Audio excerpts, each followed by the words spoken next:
आणि यानंतरची बातमी आहे नाशिकमधून। नाशिक विधान परिषदेमधले नाट्यमय घडामोडींनंतर नगरसेवक भिवंडीमध्ये पोहोचलेत। नगरसेवक एकनाथ शिंदेंच्या बालेकिल्ल्यामध्ये दाखल झालेत। भिवंडी तालुक्यातील एका रिसॉर्टमध्ये नाशिकचे सगळेच्या सगळे नगरसेवक दाखल झाले। गोपाळ गीते यांच्या माघारीनंतर महायुतीला धास्ती आहे, कोणताही धोका होऊ नये म्हणून खबरदारी घेण्यात येते। नाशिक विधान परिषदेमध्ये राजकीय नाट्यमय घडामोडींनंतर महायुतीचे शिवसेनेचे अधिकृत उमेदवार नरेंद्र दराडे यांच्या विरोधात गेले।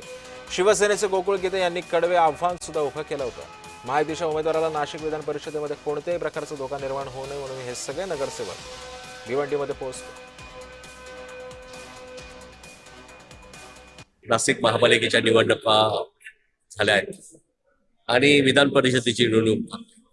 या निवडणुकीत अनेक जण हे ज्याला आपण म्हणतो की नवीन नगरसेवक निवडून आले।